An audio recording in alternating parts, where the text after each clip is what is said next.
Bitcoin and peer-to-peer financial empowerment hashtag. Love all serve others. Let's see if I can remember the hashtags. We're focusing on hashtag gaming, hashtag NFT, hashtag P2E, hashtag metaverse. 150 trillion over 30 years. What am I talking about? Look at these fat little guys here. Boy, they're little. I hope you can see them. Boy, they're well fed here. Look how tame they are. Oh, that's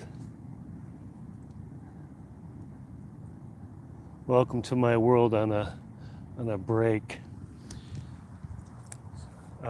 So 150 trillion over 30 years. We're talking about a climate change initiative. If you want to Google World Economic Forum, it's weforum, WEFORUM. You could Google other terms such as Davos, or that's with a V, Bank of America, Israel, United Nations Climate Change Conference 2021. Also COP26, it denotes that climate change conference in 2021 was the 26th conference, they say, having to do with climate change already. Also the Paris Agreement. And the reason why I'm talking about this is, I mean, good grief, if we were talking about 150 trillion over 30 years, I just looked at usdebtclock.org before the beginning of the video, and the U.S. national debt estimated just went over 29 trillion, and that is over the course of what, 245 years since 1776. 29 trillion, and we're talking 5 times that globally in the next 30 years. So fundamentally speaking, the reason why I'm bringing this up is a word to the wise, but fundamentally what that means is that they are definitely going. I mean, there was like 197 nations represented at the conference.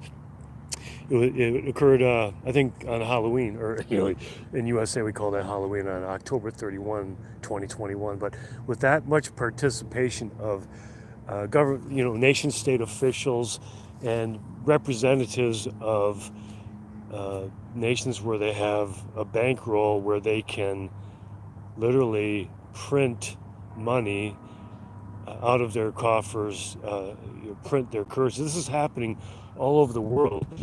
And the bottom line is that means there are more dollars or more currencies chasing the same amount of product. So simply put, that means hashtag number go up. That's something that I've been hearing a lot more of people saying in the last month or so, number go up. And I mean, that is a big reason why we're seeing energy costs, food prices, clothing, housing, especially rent. So in the long term, or even in the short term, what that means is that is, in my estimation, as far as currency supply, the single most important or single most impacting metric that affects Bitcoin and the peer-to-peer industry and blockchain technologies and all these decentralized finance projects. With more currencies out there, people are seeing that what that means basically is that we have to belly up more money to get the same amount.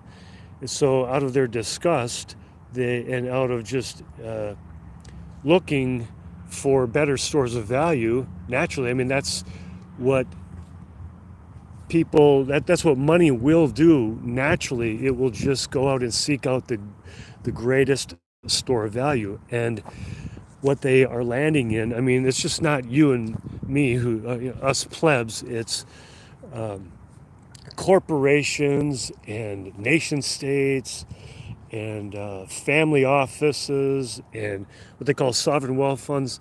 Everyone everywhere is seeking greater stores of value. And I mean, you can Google those hashtags or the keywords I mentioned, and this is not something that is hard to find out. It's the central banking infrastructure globally. They're not in the shadows so much with what they intend to do. You Google World Economic Forum, Google Davos, and even some of the larger banks in America. And you find out a lot more about what's going on. But just actually a word of encouragement. So those of us who have data and information to empower us to greater choices, and of course that means being aware of what other options are out there. It just simply means that absolutely the decentralized finance world of Bitcoin and other peer-to-peer technologies is